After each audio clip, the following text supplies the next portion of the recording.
परम मंगलमय परात्पर अखिलेश्वर अकारण करुणा वरुणालय भक्त वांछा कल्पतरु तड़िद्युत विनिंदक पीतांबरधारी श्री बालकृष्ण लाल की वांग्मयी प्रतिमूर्ति श्रीमद् भागवत महापुराण।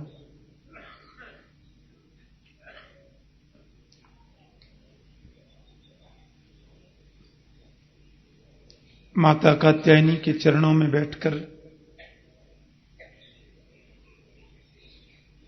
संतों की पवित्र सन्निधि में परम संत स्वामी श्री विद्यानंद जी महाराज के विशेष सानिध्य में आप सब भगवत चरणानुरागी भक्त वृंदों के मध्य श्रीमद् भागवत ज्ञान यज्ञ सप्ताह कथा में प्रातःकालीन सत्र में हम लोग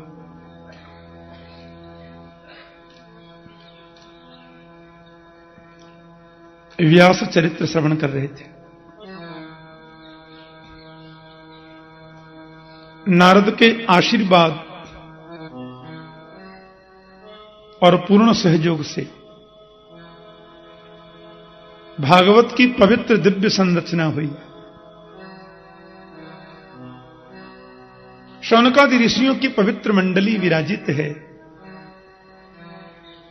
व्यास आसन पर परम वंदनीय संत श्री सूत जी महाराज आसीन हैं। ऋषियों के पवित्र प्रश्नों के उत्तर में बता रहे हैं। महर्षि वेदव्यास जी ने भागवत को लिखा तो सही, समाधि भाषा व्यासस्य, लेकिन प्रश्न यह हुआ कि भागवत सुनाऊं किसे? कौन ऐसा महापुरुष अध्ययन करने का अधिकारी है? ऐसा कौन है? नेत्र बंद करके अंतर हृदय में अपने आप को अंदर किया। भागना दो प्रकार का होता है, एक बाहर दौड़ते हैं, एक अंदर दौड़ते हैं। बहिर्मुखी वृत्तियां जब होती हैं व्यक्ति की, तो हर समाधान वो बाहर खोजता है, और वृत्तियां जब अंतर्मुखी हो जाती हैं तो समाधान अंदर ही खोजता है। और अंदर समाधान को खोजना ही अंतर्दृष्टि माना जाता है, जो आध्यात्मिक जगत में नितांत जरूरी है। महर्षि वेदव्यास के हृदय से आवाज निकली, एक ही तो है जिसने काम को जीता, क्रोध को जीता, और वो है महर्षि शुकदेव, आपका अपना पुत्र। उन्हीं को बुलाओ, भागवत का अध्ययन कराओ। क्योंकि व्यास बड़े ऊहापोह में थे, किसको सुनाऊं? यदि भृगु ऋषि को भागवत पहले सुनाऊं तो उन्होंने क्रोध को तो जीता नहीं। एक बार तो ऐसी स्थिति बन गई कि भगवान के वक्ष पर ही पाद प्रहार कर दिया, क्रोध को जीता नहीं। और यदि ऋषि विश्वामित्र को सुनाऊं तो क्रोध ऐसा कि वशिष्ठ के कितने पुत्र मार दिए, और काम ऐसा कि मेनका नाम की अप्सरा आई, सबकी एक किराए पे पानी फेर के चली गई।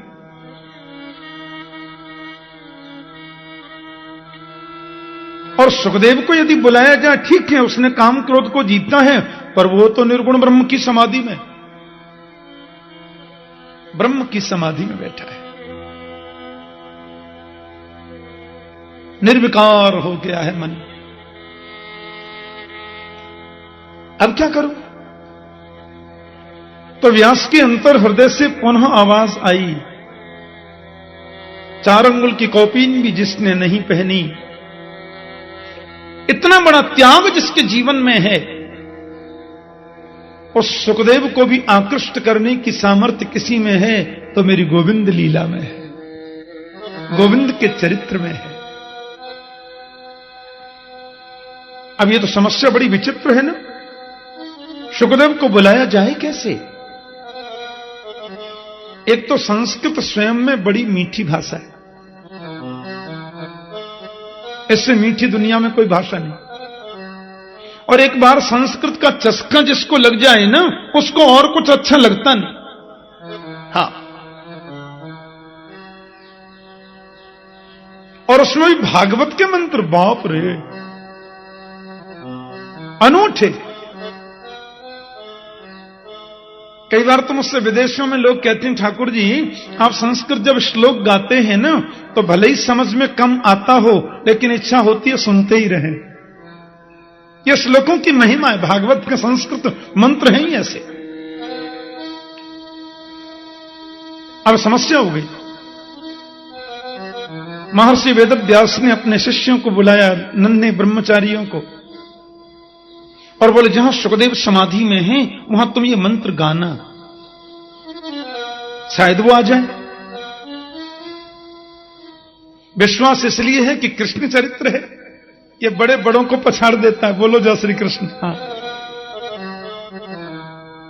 मधुसूदन सरस्वती पाद कहते हैं, एक बार वृंदावन आगे गलती से, और एक बार यहां आ जाए कोई, फिर मत पूछो। हाँ, फिर तो बार बार खींचता है। और मधुसूदन सरस्वती पाद जब वृंदावन आए, यहां 2, 4, 5 दिन रह गए। वेदांत के परम उपासक अब लौट करके जैसे ही बनारस में गए तो मन कहता चलो वृंदावन, मन कहता चलो वृंदावन। अपने मन को कहते नहीं नहीं मुझे वृंदावन नहीं जाना, फिर मन कहता चलो वृंदावन। तो अपने मन को समझाते हैं, रेचेत कथयामि ते हितमिदं वृंदावने चारयन् वृंदम कोपि गवम नवम बुध निभो बंधुर्न कार्यस्त्वया सौंदर्यामृतमुद्गिरद्भिरमितः सम्मोह्य मंदस्मितै रेषत्वां तव वल्लभांश्च विषया ना सुक्षयम निश्चते। अरे मन वृंदावन जाने की बात मत करे, नहीं जाना। अब ध्यान करने बैठे तो वही टेढ़ी टांग वाला दिखे। हे भगवान क्या करूं? मन कहता चलो वृंदावन, अपने मन से कहता ठीक है तू कहता है तो वृंदावन चलूंगा, पर वहां जाकर एक बात का ध्यान रखना, मन कहता जो कहोगे सब मानूंगा। बोले वहां वो काली कमली वाला जो है ना, नन्हा सा गोपाल, उससे बंधुता मत करना, मित्रता मत कर लेना। मन कहता है तुम चलो तो सही, उसकी ओर हम देखेंगे ही नहीं। तो फिर दूसरा मन कहता है अरे देखोगे कैसे नहीं, एक बार देख जो लिया है वही खींच रहा है। अब दिन रात मन को समझाएं, कहता है चलो, फिर आगे वृंदावन। 2 दिन रह के फिर चले गए काशी। किसी संत ने पूछा क्या बात है, बड़े उदास लगते हो आजकल, तुम तो काशी में वास करते थे निष्ठा से। संतों में बड़े बड़े प्रामाणिक संत मधुसूदन सरस्वती। मधुसूदन सरस्वती पाद बोले अब मुझे लगता है काशी छोड़नी पड़ेगी। क्यों? बोले दिल में घुस गया टेढ़ी टांग वाला कि वैराग्य भी थी पथिकैरुपास्य। अपने मन की बात कह रहे हैं कि वैराग्य भी थी पथिकैरुपास्य स्वराज्य सिंहासन लब्ध दीक्षा पर सठेन केनापि वयम हठेन दासी कृता गोप बधू बिटेन। हे भगवान, मधुसूदन सरस्वती संत से रोते हुए बोले मैं तो वैराग्य बीथी पथिकई रूपास्य, वैराग्य की बीथियों के पथिकों का उपासक था। स्वराज्य सिंहासन लब्ध दीक्षा, अहम ब्रह्मास्मि तत्त्वमसि प्रज्ञानम ब्रह्म अयम आत्मा ब्रह्म। इसकी दीक्षा ले चुका था। पर क्या बताऊं, गलती से एक बार वृंदावन चला गया। अजी हुआ क्या, सथेन केनापि वयम हथेन। कैसा संबोधन किया गोपाल के लिए।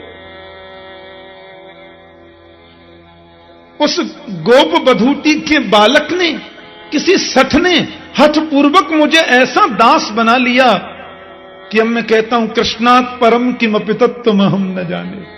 उससे बड़ा भी कोई परम तत्व है जब मुझे नहीं मालूम। अब तो वही खींच रहा है।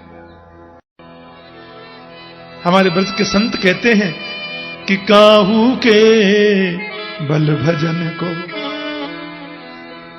काहू के आचार, व्यास भरोसे कुंवर के,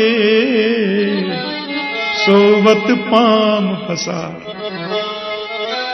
किसी को ज्ञान का अवलंब है, किसी को आचार विचार का अवलंब है, किसी को भक्ति का अवलंब है। मैं तो किशोरी जी के भरोसे पांव पसार के सोता हूं, मुझे क्या चिंता। एक बार तुम उनके होकर तो देखो। हम होते ही नहीं, यही गड़बड़ है। तुम एक बार होने का प्रयास तो करो, वो उसका निर्वहन करेगा। प्रभु ने कहा मुझे लगता है अर्जुन आज यहां सोना नहीं चाहिए। और पांचों पांडवों को उठाकर के गोविंद दूसरे स्थान पर ले गए। द्रौपदी के 5 पुत्र वहीं सोते रह गए, जिसके बारे में गीता में लिखा है द्रौपदो द्रौपदेयाश्च।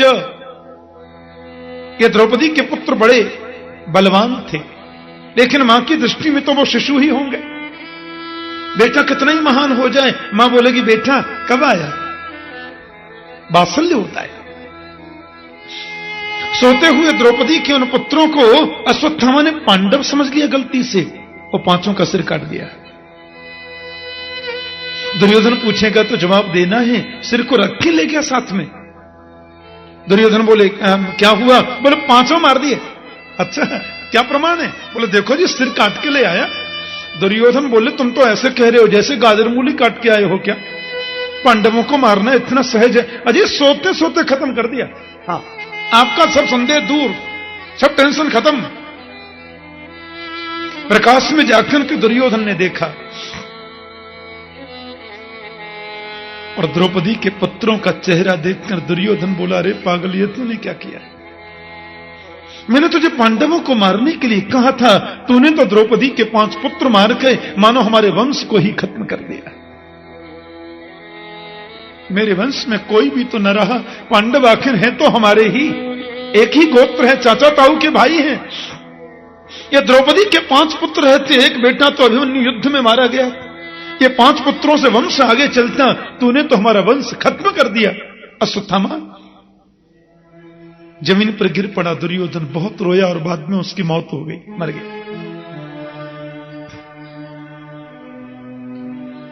महारानी द्रौपदी ने सुना, बहुत रोई, ऐसा लिखा।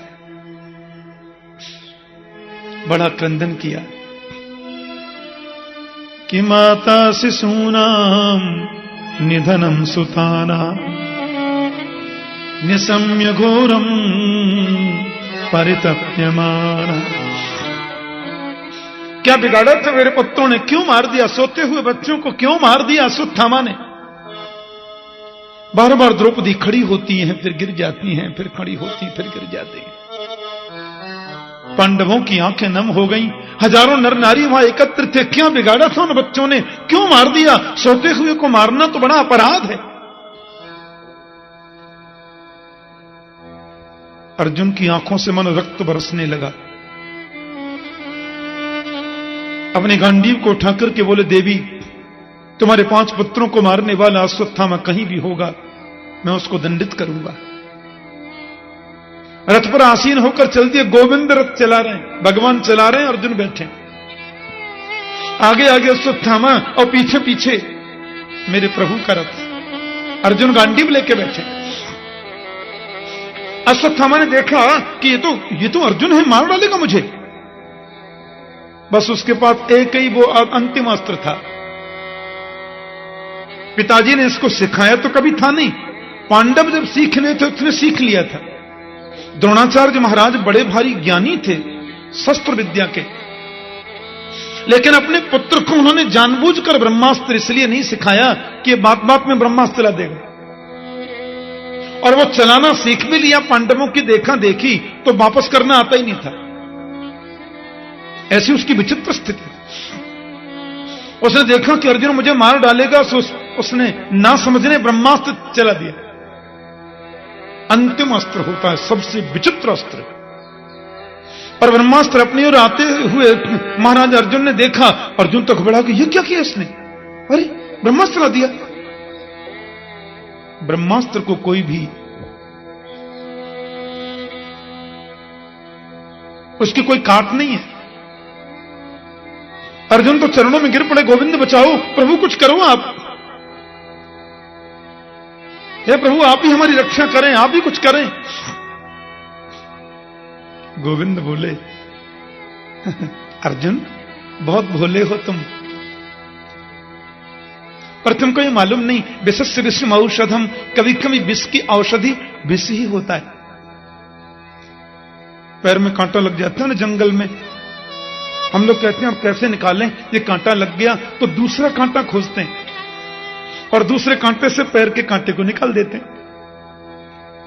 लोहे को काटना हो तो किसी और चीज से लोहा कट ही नहीं सकता, वो तो लोहे से ही कटेगा।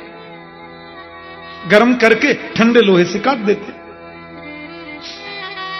मैंने सुना है किसी व्यक्ति को यदि काला नाग डस ले तो झाड़ फूंका वालों के पास हम लोग जाते हैं, तब तक आदमी मर जाता है। हाँ, इसलिए वहां सब न जाकर हम सीधे डॉक्टर के पास जाना चाहिए, सबसे बढ़िया बात है। तो मैंने सुना है कि डॉक्टर के पास आप गए और यदि ये बिल्कुल कंफर्म है कि इस आदमी को काले नाग ने डस लिया है, तो डॉक्टर उसको जो इंजेक्शन लगाते हैं बोले विष के द्वारा ही उस विष को शांत किया जाता है। पर उसमें अब दो बातें हैं, यदि उस आदमी को काले नाग ने नहीं डसा हो फिर डॉक्टर यदि मार दे तो फिर तो मरी जाएगा। हाँ, और नाग ने डसा है तो निश्चित रूप से वो ठीक हो जाएगा।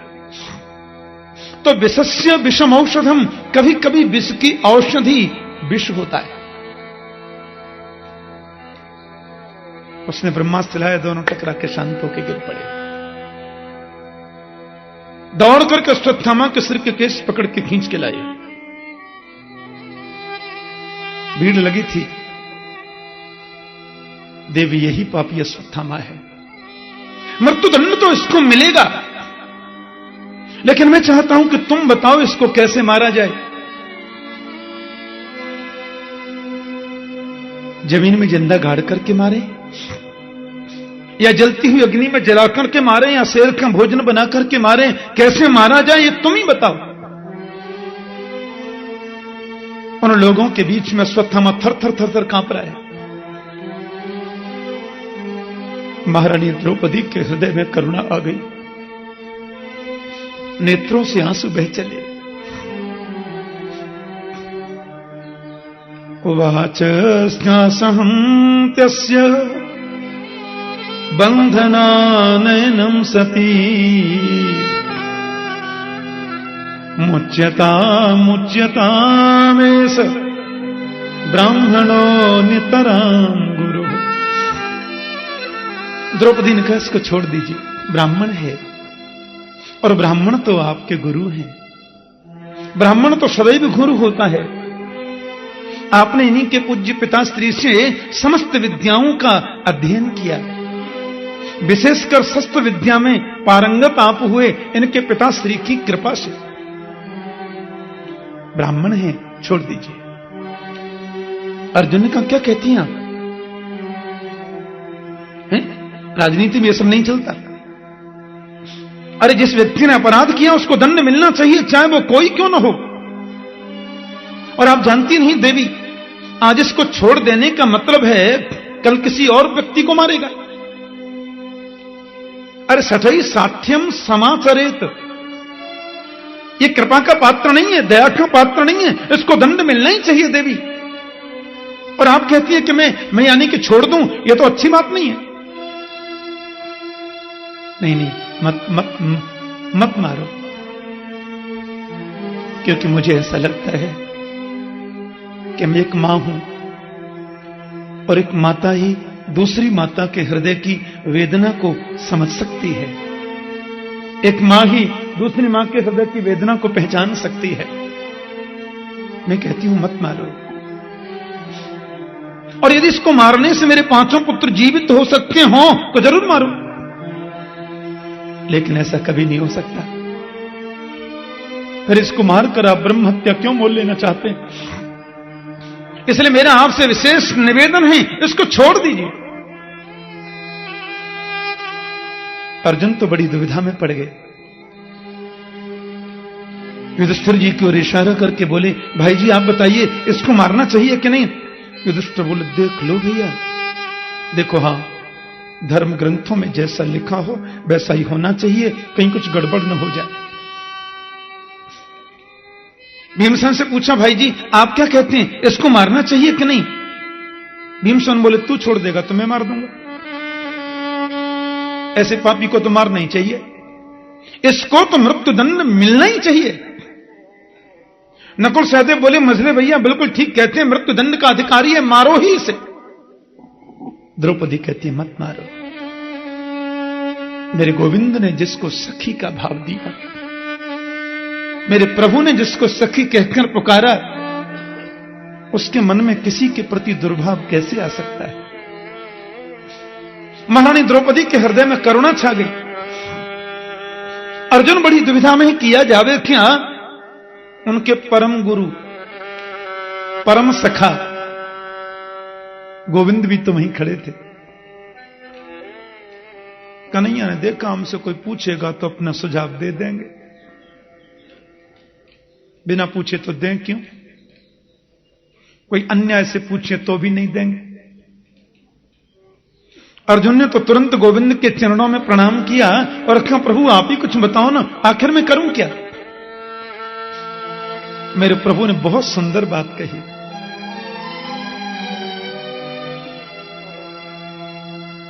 कि ब्रह्म बंधुर्न हंतव्य आतताई बधारहण मयैवो भयमां नातं परिपाह्य अनुशासनम्। ब्राह्मण कैसा भी क्यों न हो, उसको मृत्युदंड देना मना है। ब्राह्मण कैसा भी क्यों न हो, उसको मारना बिल्कुल मना है। और बाल हत्यारा कोई भी क्यों न हो, उसको छोड़ना भी मना है। अब तुम जानो, बोलो जय श्री कृष्ण। एक बार फिर सुन लो, ये ब्राह्मण है इसलिए इसको बिल्कुल मारना नहीं, ये बाल हत्यारा है इसलिए इसको बिल्कुल छोड़ना नहीं। युधिष्ठिर जो कहते हैं वो तुम्हें करना चाहिए, छोटे भाई हो तुम। भीमसेन ने जो कहा है वो बिल्कुल गलत नहीं कहा। द्रौपदी जो कहती है वो तो सत्य ही है, और मैं जो कहता हूं वो गलत हो ही नहीं सकता।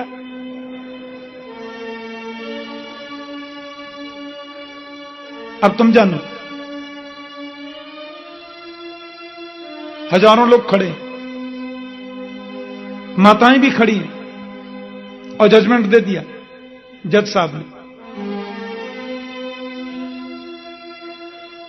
भीमसेन से कभी गोविंद थोड़ा हास्य परिहास कर लेते थे।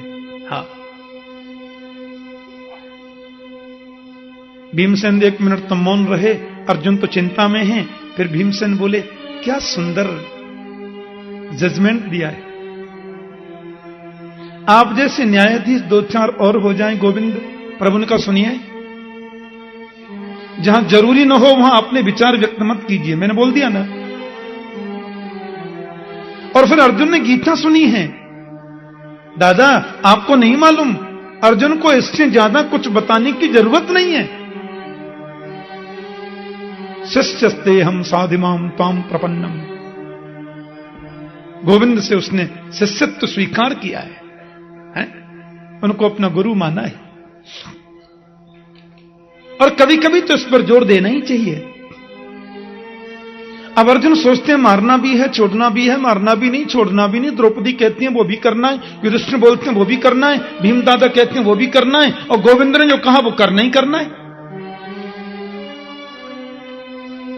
भरी सभा में आधी दाढ़ी मोड़ दी, आधी मूछ मोड़ दी। उसके मस्तिष्क में ब्रह्म तेज की मणि थी, वो मणिम जहार मूर्धन्य, उसके मस्तिष्क से मणि को खींच करके धक्के देके सभा से बाहर निकाल दिया। ऐसे ही ब्रह्मबंधु नाम बधो नान्योस्ति दैहिक।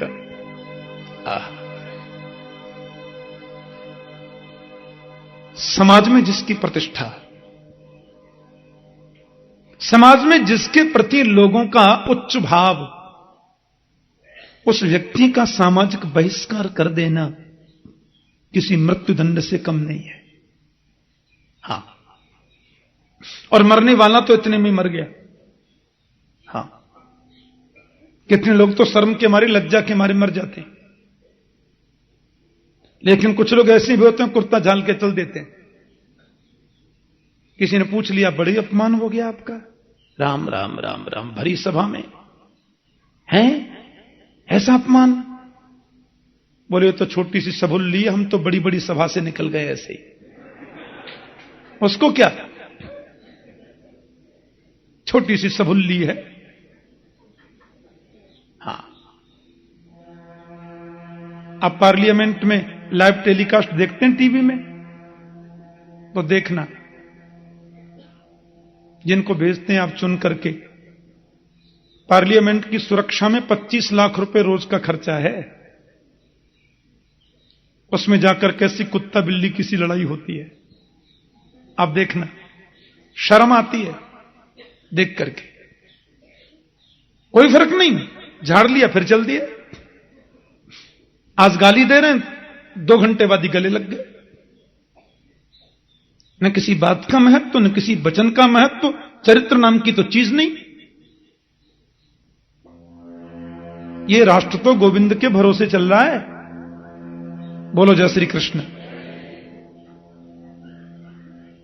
अश्वत्थामा के मन में ईर्ष्या और बढ़ गई। अपमान किया मेरा, धक्के देके निकाल दिया सभा से। पांडवों के वंश को निर्वंश नहीं किया तो मैं भी द्रोणाचार्य नंदन नहीं। जबकि होना क्या चाहिए था, काम तो मैंने मरने का किया था, पर अर्जुन ने मुझे मारा नहीं, थोड़ा धक्का देके ही तो निकाल दिया। शुक्रगुजार होना था अर्जुन का, लेकिन ईर्ष्या और भड़क गई। और मनुष्य के जीवन के 2 सबसे बड़े शत्रु हैं और 2 ही सबसे बड़े मित्र हैं। मानव के जीवन के निकटतम 2 मित्र हैं, कर्मयोग और विवेक। कर्मयोगी बनो और विवेक कभी छोड़ो मत। मानव के 2 निकटतम महान शत्रु हैं, ईर्ष्या और क्रोध। और ईर्ष्या तो ऐसी दीमक है सज्जनों, जिसमें लग जाती है, धीरे धीरे धीरे उसको बर्बाद कर देती है। ईर्ष्या से बचने का प्रयास करना है जीवन में। पांडवों के वंश को निर्वंश कर दूंगा मैं, फिर जोर से हंसा। अरे वंश में है ही कौन जब निर्वंश करूं, सब तो मर गए। अब इनके वंश में एक बेटा था, वो अभिमन्यु, युद्ध में मर गया। 5 और बेटियां थे द्रौपदी के, कल मैंने मार दिया। अब इनके है ही कौन, काय का वंश खत्म। कौरव मर गए, ये मर जाएंगे 2-4 दिन में। कोई पानी देने वाला ही नहीं रहेगा, तर्पण वाला ही नहीं रहेगा, कि पांडवों के वंश तो खत्म। उनके बाद फिर कहता नहीं नहीं, अश्वत्थ ये अभिमन्यु की मृत्यु के समय मैंने सुना था कि उनकी पत्नी गर्भवती है। ओहो, अभिमन्यु की मृत्यु के समय उनकी पत्नी गर्भवती थी, वो बालक तो अब जन्म लेने वाला होगा। क्योंकि मैंने सुना था कि वो 9 मास पूर्ण कर रहा है। यदि उस बच्चे को गर्भ में ही नष्ट कर दिया जाए तो पांडवों का वंश खत्म। वो बालक रहा तो वंश तो चलेगा। इतनी घृणित ईर्ष्या उसके मन में आ गई। इसी को बोलते हैं ऊंच निवास नीच करतूती। ऊंचे स्थान पर बैठकर के कर्तव्य नीचों जैसा। और इसका यह मतलब भी है कि आवश्यक नहीं है कि ऊंचे खानदान में जन्म लेने से व्यक्ति के विचार भी ऊंचे हो जाएंगे।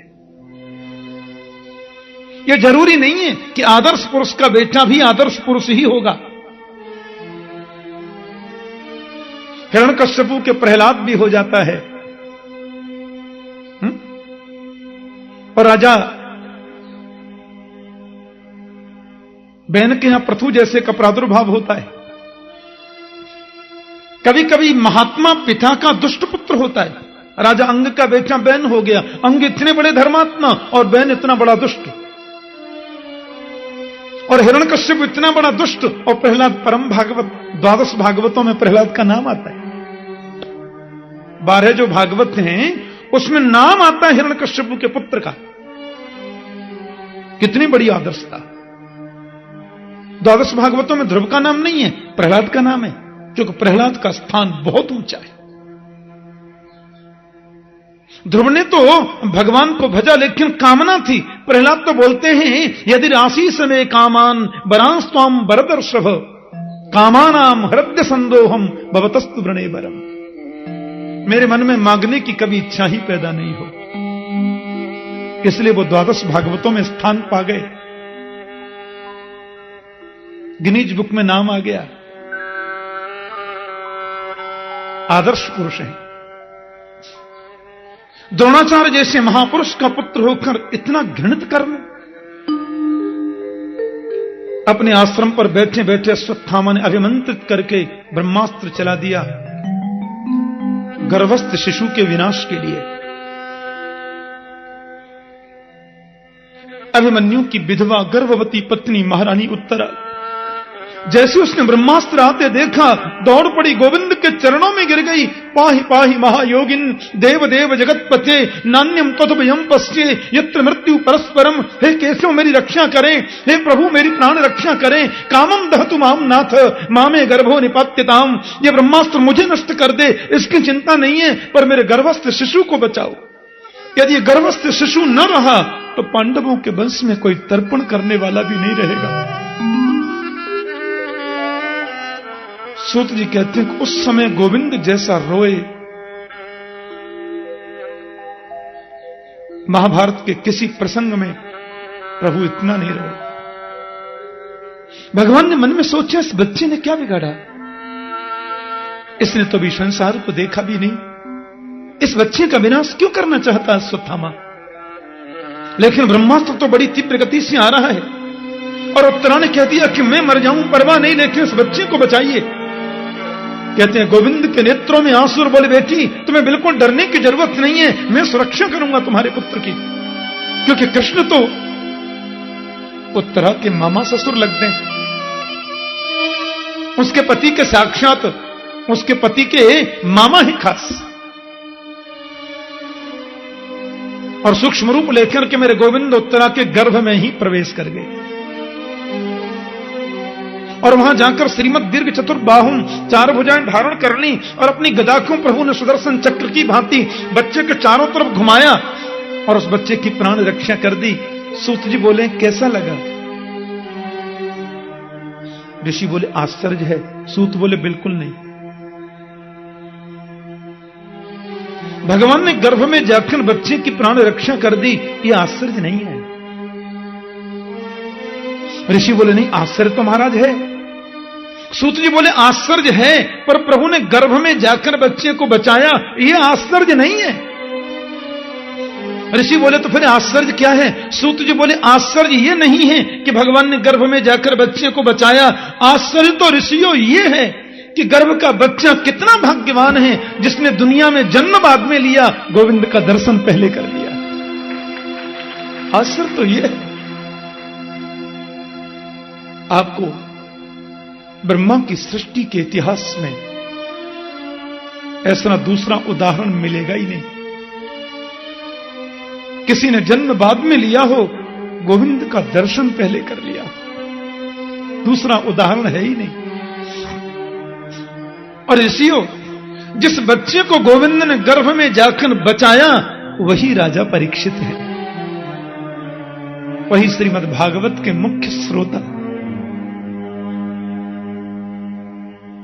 मेरे गोविंद के लाडले भक्त आदरणीय परीक्षित है। इसीलिए तो उनका नाम परीक्षित हुआ। परितः इच्छतीति परीक्षित। जन्म के बाद जीवन भर वो यही सोचता रहा कि गर्भ में जिसने मुझे बचाया वो कहां है। इसी खोज ने तो उनको परीक्षित बना दिया। और एक बात कहें, एक रूप से भगवान उसके गर्भ में है और प्रत्यक्ष रूप से सामने भी खड़े हैं, और मानो वे कुछ ऐसा दिखा रहे हैं कि मैं कुछ मंत्र सा पढ़ रहा हूं। उत्तरा से हर 2 मिनट में पूछते हैं आप कैसा लग रहा है। उत्तरा बोली मैं स्वस्थ महसूस करती हूं। अच्छा अभी ठीक है ना, कोई कष्ट तो नहीं है। और एक रूप से अंदर जाके सब लीला कर रहे हैं, उस बच्चे को दर्शन दे रहे हैं, प्राण रक्षा कर रहे हैं। पर तू कितना ही पर्दा कर ले, भक्तों के सामने तो तू असली रूप में दिख जाता है। जीव की जैसे कोई चालाकी भगवान के सामने नहीं चलती, वैसे भगवान की कोई चालाकी भक्तों के सामने नहीं चलती। पक्की बात। माता कुंती को सब दर्पण में जैसे दिखाई दे रहा है। एक रूप से बाहर खड़ा है, एक रूप से अंदर प्रवेश किया है। मेरे प्रपौत्र की प्राण रक्षा कर दी, मेरे वंश को बचा लिया। माता कुंती चरणों में गिर पड़ी। नमस्ये पुरुषं त्वाद्यं ईश्वरं प्रकृते परम् अलक्ष्यं सर्वभूतानां अंतर्बहिरवस्थितम्। माता कुंती कहती है मैं प्रणाम करती हूं केशव आपके चरणों में। आप ईश्वर हैं, प्रकृति से परे हैं, पुराण पुरुषोत्तम हैं, सन्मुख रहकर भी जीवों के अलक्ष्य बने हुए हैं। वैसे तो अंतर वही रवस्थितम, बाहर भीतर सर्वांतर्यामी आप हैं। मैं आपको प्रणाम करती हूं। आप वही भगवान मत्स्य हैं जिन्होंने वेद की सुरक्षा की। आप वही नृसिंह देव हैं जो भक्त वांछा कल्पतरु हैं। आप वही बराह हैं जिन्होंने देवताओं को संरक्षण दिया। आप मेरी वही मोहिनी हैं। कितने रूपों का वर्णन करूं मैं आपके। आप निर्गुण निर्विकार होने के बाद भी सगुण साकार सबशेष हैं। ये माया का पर्दा जीव की आंखों के सामने ऐसा पड़ जाता है कि पास में रहकर भी जीव तुम्हें देख नहीं पाता। कि यथा परमहंसानाम मुनीनाम अमलात्मनाम भक्ति ज्ञान विदार्थम कथम पश्येमहि स्त्रियः। मैं तो एक नारी हूं, अज्ञानी हूं, मैं आपको कैसे समझ सकती हूं। गोविंद आप तो भक्त वांछा कल्पतरु हैं, बड़े बड़े मनीषी, बड़े बड़े अमलात्मा, बड़े बड़े ब्रह्मर्षि समाधि के माध्यम से आपको जानने में असमर्थ रहते हैं केशव। बुआ क्या कह रही हैं आप। भगवान ईश्वर, बुआ आपका भतीजा हूं, वो भी सबसे छोटा। आपके लघु भ्राता वसुदेव जी की सबसे छोटी संतान हूं मैं। भगवान कहती हैं आप। युधिष्ठिर जी की ओर देखा, आपने सुना भगवान कहती बुआ मुझे। भीम दादा परमात्मा कह रही है मेरी बुआ मुझे। गोविंद मुस्कुरा करके बोले बुआ ने जब भगवान कह ही दिया है तो चलो अपन भगवान हैं। हां, और जब भगवान हैं तो दुनिया भगवान से मांगती है, तुम भी मांग लो। और क्योंकि भाइयों में तो सबसे ज्येष्ठ युधिष्ठिर जी हैं, तो वे ही क्यों न शुरुआत करें। क्या चाहिए? युधिष्ठिर बोले, क्या मांगू केशव? किसी ने पदार्थ नहीं मांगा, ध्यान देना। किसी ने वैभव नहीं मांगा, दुख निवृत्ति नहीं मांगी। युधिष्ठिर बोले, जीवन की प्रत्येक परिस्थिति में मैं सत्य को कभी छोड़ू नहीं, ऐसा वर दे दो। भीमसेन बोले, मेरे तो वैसे ही बदनामी करते लोग, बोलते हैं घर में भोजन बनता है तो आधे में खानदान, आधे में भीमसेन। कोई बात नहीं, मुझे तो यही वर देते हो कि खाते पीते सोते हंसते नाचते गाते तुम्हें कभी भूलूं नहीं। दिया।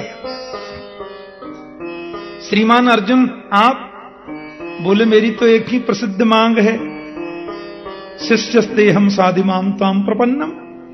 आप मेरे गुरु जी, मैं आपका चेला। क्या मांगना है? नकुल सहदेव से कहा, तुम भी कुछ कहो। केशव,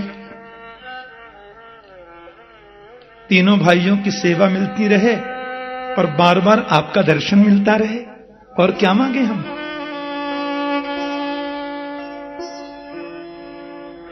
द्रौपदी से पूछा, देवी आप? द्रौपदी बोली, मेरे तो सखा हैं आप, ये भाव कभी मेरे मन से निवृत्त न हो। आपने सखी कहा दुलार से, ये भाव बनाए रखना केशव। लेकिन क्रांति तो तब आई जब बारी सुभद्रा की। गोविंद ने सुभद्रा की ओर देखा, तुम भी कुछ कहो बहन। प्रभु की बहन है, जो मांगोगी सो देंगे। ब्रह्मा और शिव का पद भी मांगोगी तो निसंकोच भाव से दूंगा।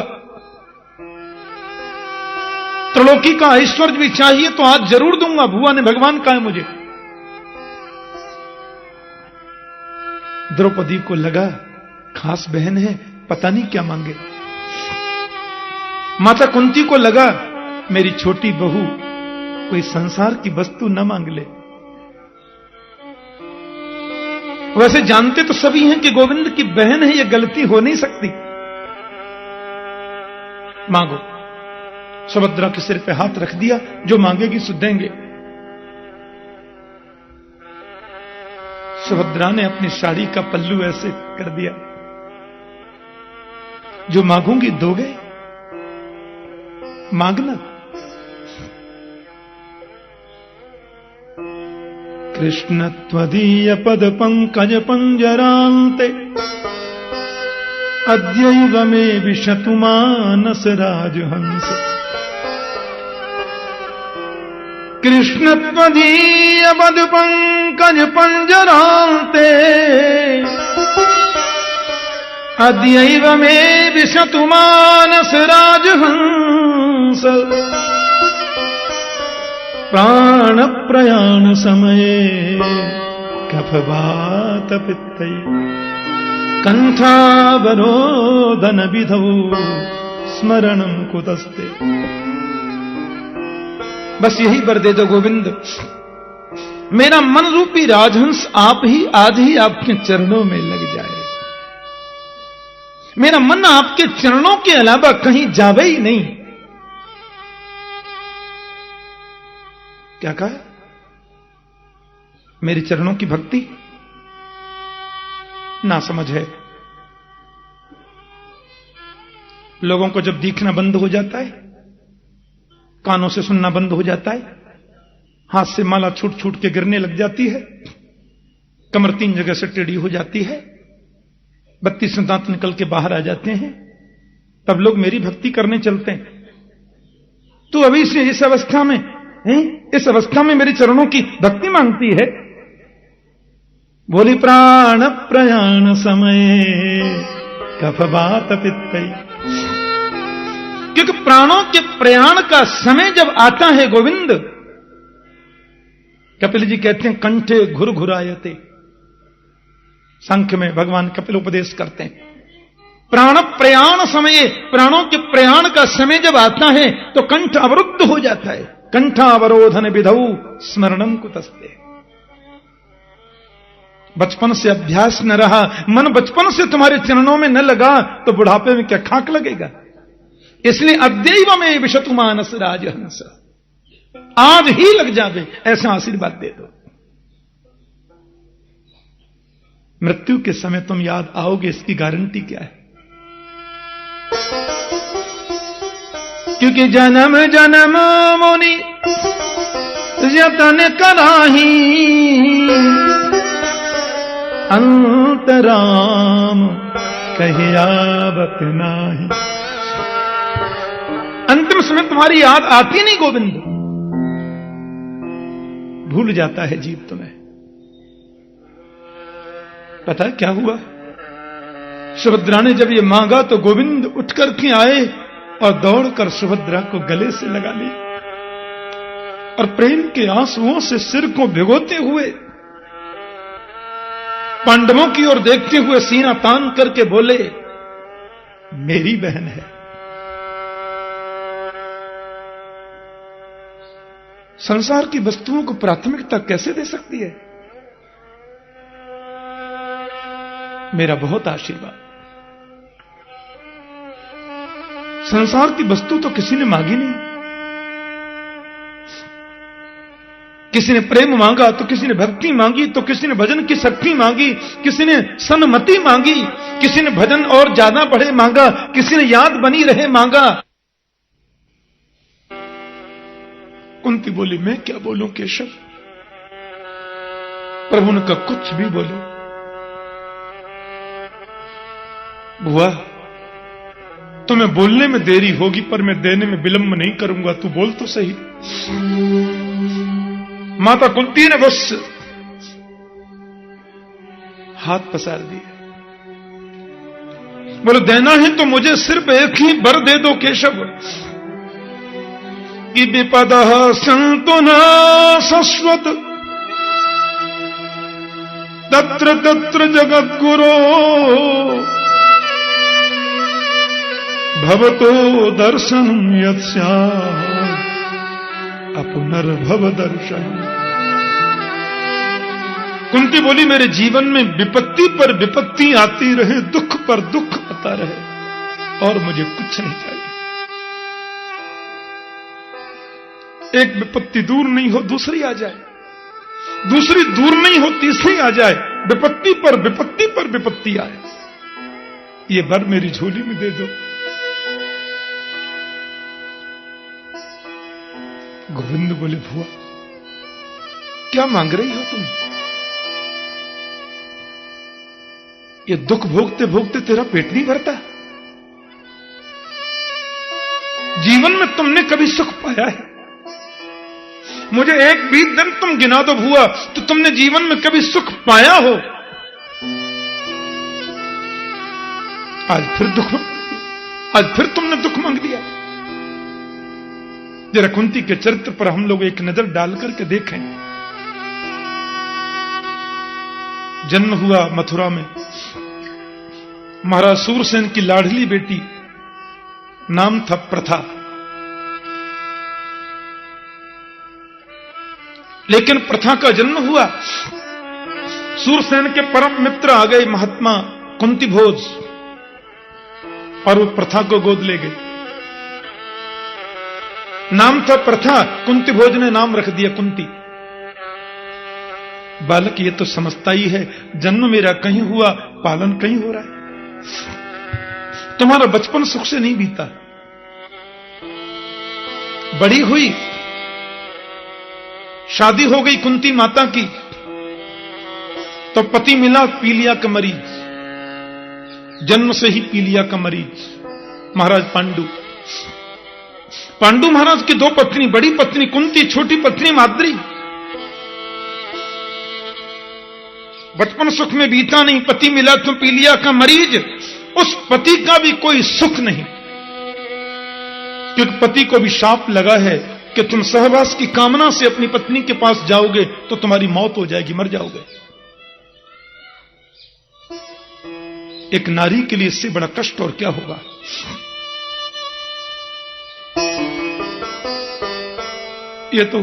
ये तो भला हो बुआ, संत दुर्वासा का जो बचपन में तुम्हें मंत्र देकर गए, उस सदगुरु की कृपा हुई जो तुमने उनकी सेवा की, और वो बोल गए बेटी ये मंत्र रखो, जिस देव को चाहोगी वो आएगा। उस मंत्र की कृपा से 3 आपके, 2 माद्री के 5 पांडव हुए। तब हुआ पति भी तुम्हें मिला तो पीलिया का मरीज, उस पति का भी कोई सुख नहीं, और भर जवानी में उस पति की मौत हो गई।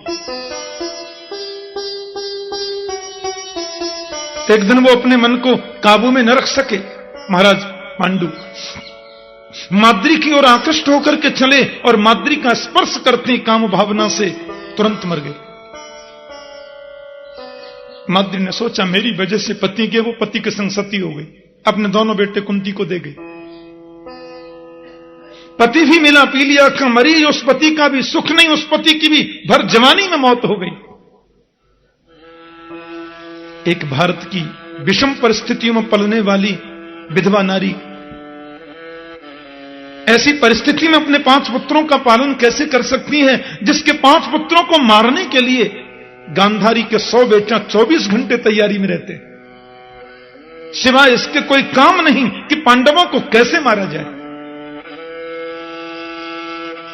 कभी तेरे पुत्रों को जहर देके मारना चाहा, कभी लाक्ष भवन में जला करके मारने का षड्यंत्र किया,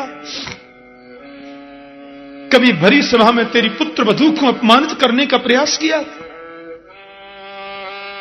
निर्वस्त्र करके उसको अपमानित किया। 12 वर्ष का वनवास, 1 वर्ष का अज्ञातवास, उसमें भी हर तीसरे दिन कोई न कोई नाटक करने पहुंच जाते कौरव। पर हुआ तेरा आशीर्वाद, तेरे पुत्रों ने कभी धर्म को नहीं छोड़ा, धर्म के विपरीत कभी नहीं चले। उसका परिणाम क्या हुआ जानते हो? 13 वर्ष का वनवास भोगने के बाद पांडवों को विजयश्री मिली, युद्ध में कौरव मारे गए, ये तकलीफ ही थी। और आज तेरे बेटा युधिष्ठिर महाराज भारत के सम्राट बने, तुम राजमाता कहलाने की अधिकारिणी बनी, जीवन में तुमने कभी सुख पाया नहीं, और आज भरी सभा में तुमने मुझे भगवान कहा और मैंने तुमसे मांगने के लिए कहा, तो आज झोली पसार के तुमने फिर दुख मांग लिया। ये दुख भोगते भोगते तेरा पेट नहीं भरता। माता कुंती ने बहुत सुंदर बात कही, गोविंद जिस दुख में तुम्हारी याद आती है वो दुख नहीं, सबसे बड़ा सुख है। क्योंकि विपदो नैव विपदः संपदो नैव संपदा, विपद विस्मरणं विष्णु संपत नारायण स्मृति। वास्तव में तो विपत्ति को विपत्ति नहीं कहते, संपत्ति को संपत्ति भी नहीं कहते। सबसे बड़ी विपत्ति तो यही है कि जीव तुमको भूल जाए। विपद विस्मरणम विष्णु संपत नारायण स्मृति। हनुमान जी ने कहा सुंदरकांड में कि कह हनुमंत विपत्ति प्रभु सोई,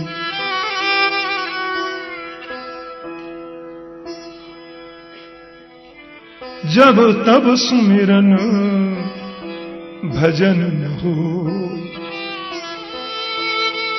जीव तुम्हें भूल जाए इससे बड़ी विपत्ति और क्या है? तुम्हारी याद बनी रहे इससे बड़ी संपत्ति और क्या है? केशव मुझे तो केवल विपत्ति दे दो। इन्हीं शब्दों को कबीर अपनी भाषा में कहते हैं कि सुख के माथे सिल पर पत्थर पड़े, सुख के माथे सिल पर जो हरि हृदय से जाए,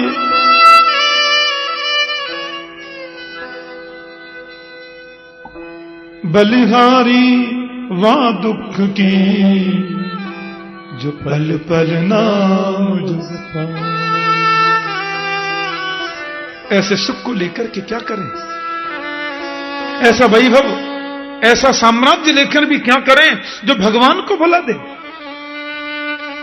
बलिहारी व दुख की जो पल पल नाम जपाए, क्योंकि भवतो दर्शनम यत्स्यात् अपनर्भव दर्शनम। मैं कहां तक गिनाऊं? जब जब मेरे पुत्रों के जीवन में, मेरे जीवन में संकट आया, पता नहीं तुम्हारी क्यों याद ज्यादा आई, और जब जब तुम्हारी याद आई तब तब तुमने दर्शन दे दिया। हे केशव, ऐसे दुख को तो मैं अपना सबसे बड़ा साथी मानती हूं। मेरे पुत्र को विष दिया गया, आपने रक्षा की। लाक्षाभवन में जलाने का प्रयास किया, आपने रक्षा की।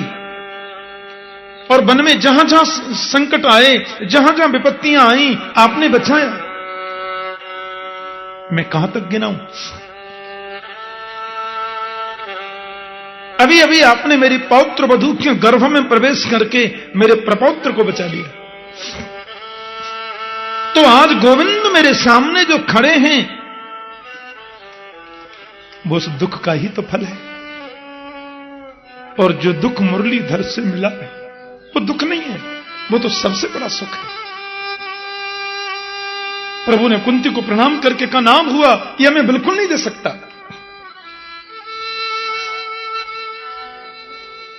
बांके बिहारी जी दूर करहु दुख मेरा। बांके बिहारी जी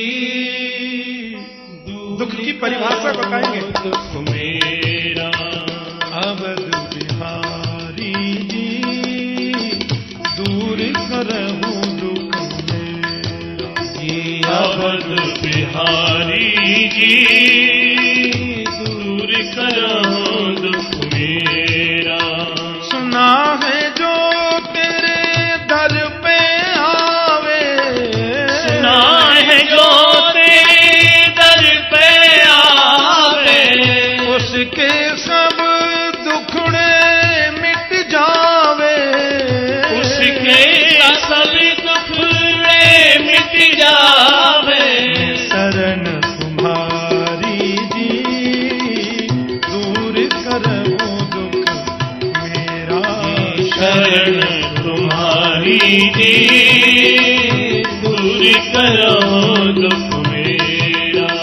बांके बिहारी जी दूर करो दुख मेरा।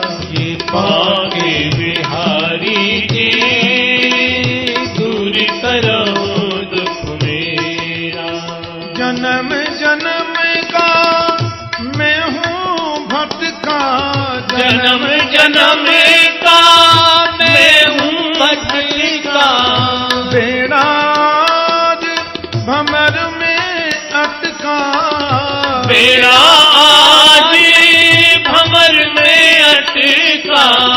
पार करो बनवारी जी दूर करो दुख मेरा। आओ बारी जी दूर करो दुख मेरा।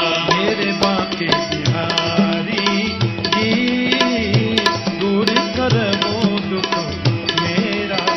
बांके बिहारी जी दूर करो दुख मेरा।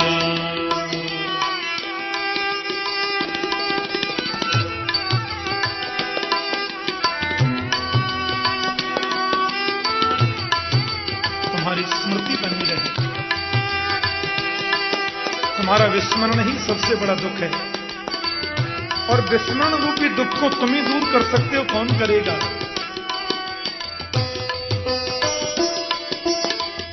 सुंदर भाव है।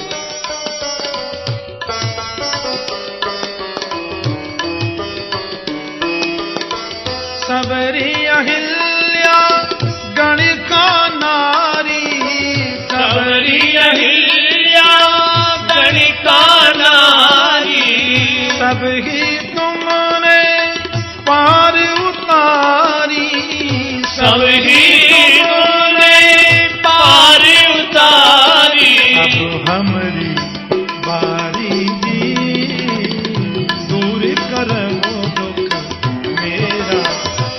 मेरे बारी जी दूर करो दुख मेरा। मेरे बांके बिहारी जी दूर करो दुख मेरा। बांके बिहारी जी दूर करो दुख मेरा। अब तो मेरी बारी है।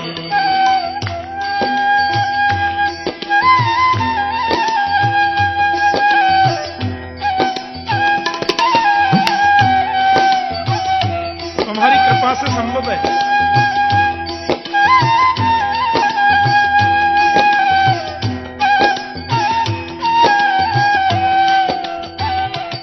लेकिन दुख क्या है ये तो बताओ।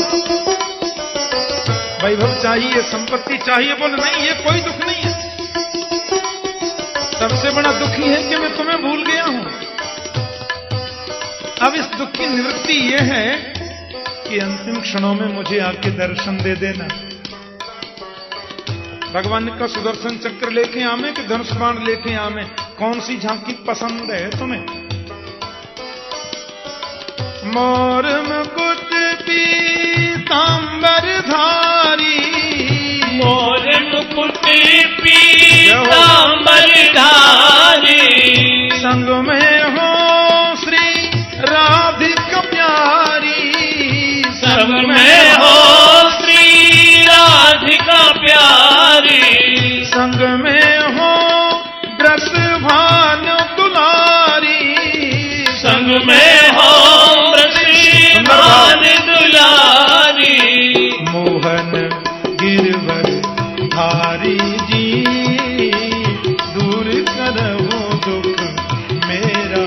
गिरवर धारी जी दूर करो दुख मेरा।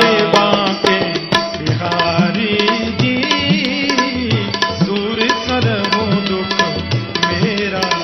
बांके बिहारी जी दूर करो दुख मेरा। मेरो है गोपाल मेरो है। दो टूक मना कर दी। बहुत भोग लिया, बहुत हो गया, ये नहीं दो पाऊंगा मैं।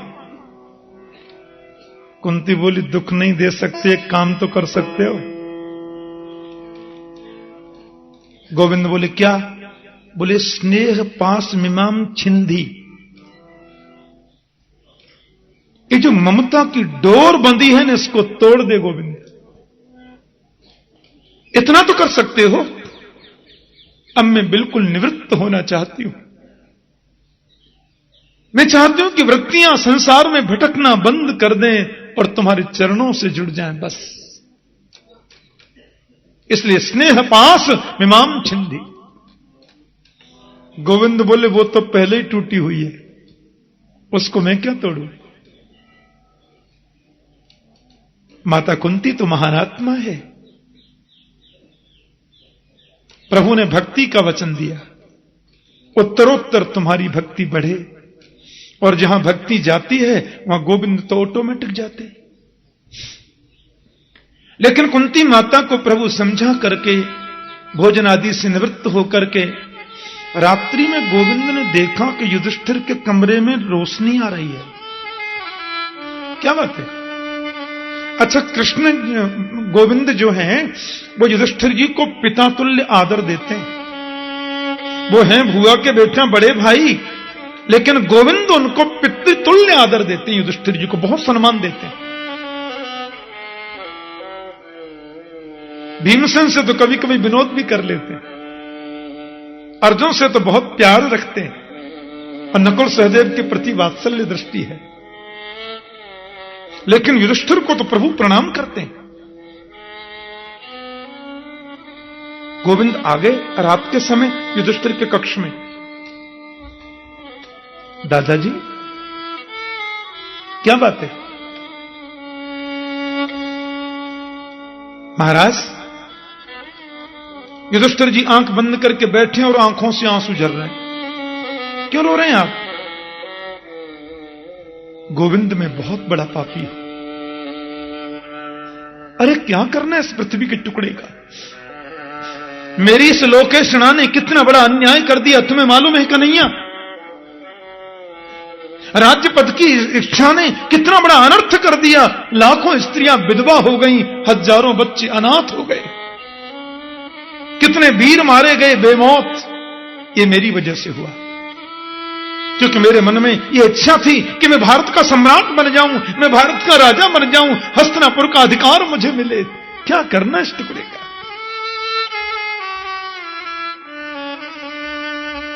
गोविंद बोले, युद्ध के समय वो बिखर गया था, अब ये बिखर गया।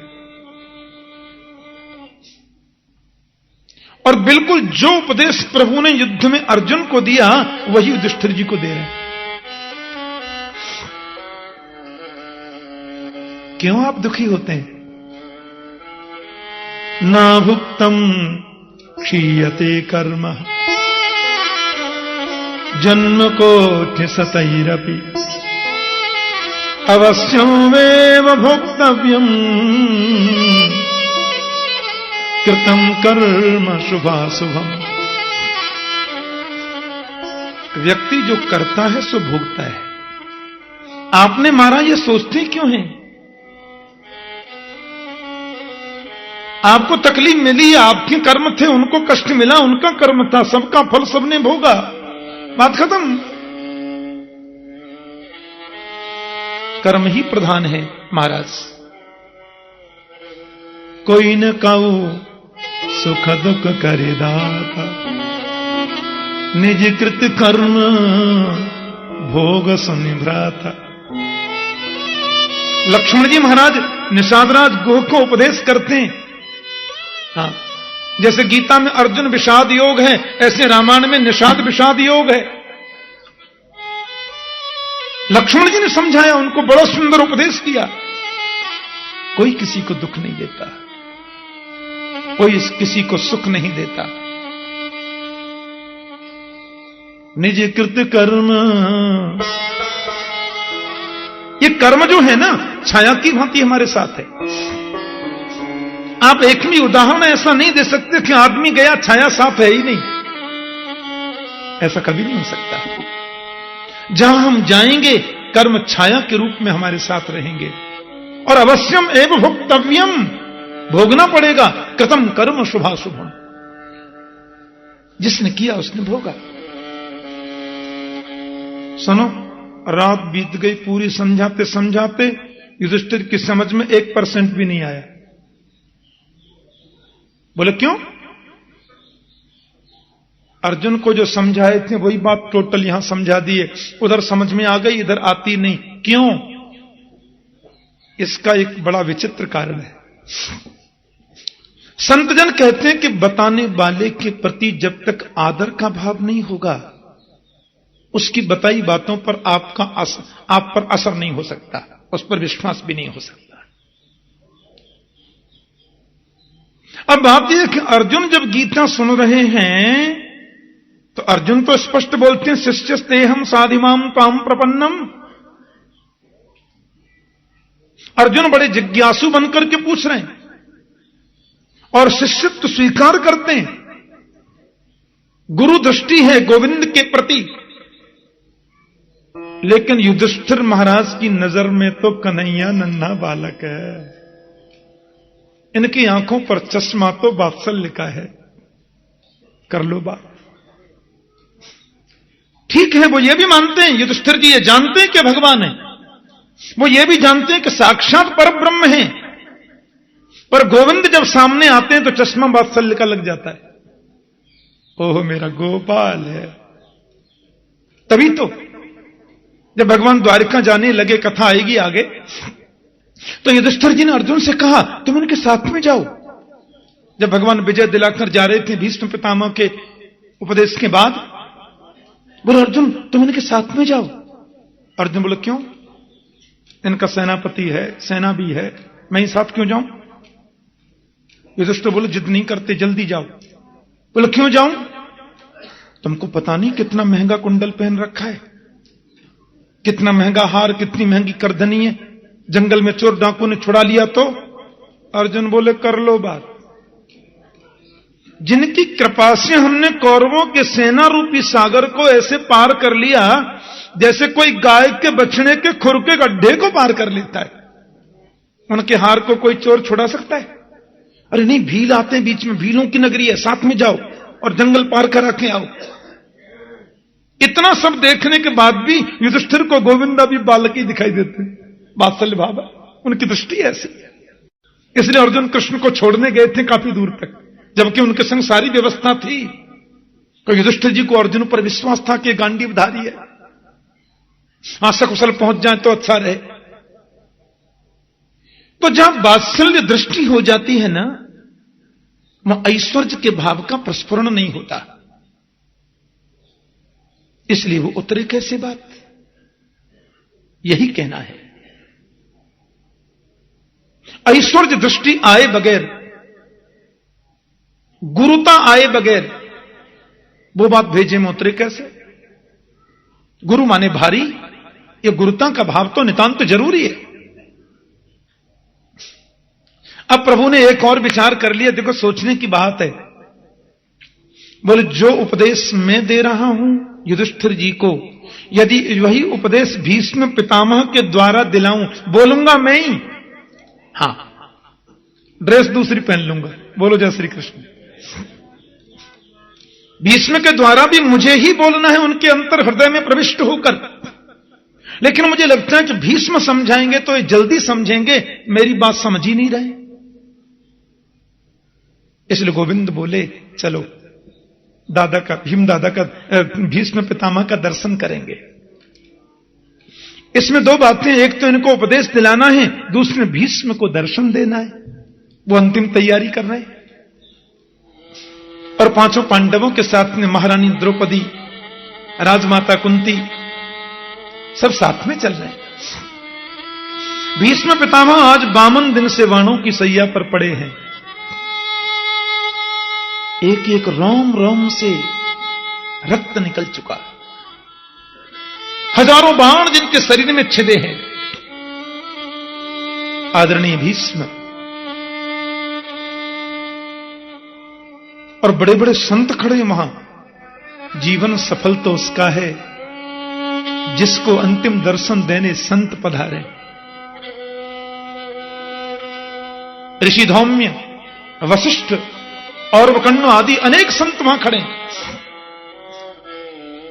और भीष्म जी को सुंदर उपदेश कर रहे। लेकिन भीष्म ने देखा कि पांचों पांडवों के बीच में महारानी द्रौपदी और कुंती के साथ मेरे गोविंद मेरी तरफ चले आ रहे हैं। आंखों से आंसुओं के पनारे निकल पड़े। मेरी मृत्यु को मंगल में बनाने के लिए परमात्मा आज पधार रहे हैं, मैं कितना बड़ा भाग्यवान हूं। पांडवों के साथ में कन्हैया ने जाकर के भीष्म के चरणों में सिर रखकर प्रणाम किया, क्योंकि अभिवादन शीलस्य नित्यं वृद्धोपसेविनः चत्वारित्तस्य वर्धन्ते आयुर्विद्या यशोबलम। गोविंद कहते हैं बड़ों को हमेशा प्रणाम करो। जो अभिवादनशील होते हैं, बड़ों को प्रणाम करते हैं, बड़ों का नित्य वंदन करते हैं, उनकी आयु, विद्या, यश और बल ये चारों बढ़ते हैं।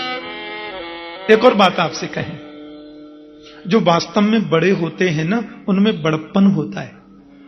हां, उनके नौकर भी तुम्हें विनम्र मिलेंगे, उनके दरबान भी तुम्हें विनम्र मिलेंगे, उनके प्रिय भी उन्हें विनम्र मिलेंगे, उनके परिवारी जन भी तुम्हें विनम्र मिलेंगे।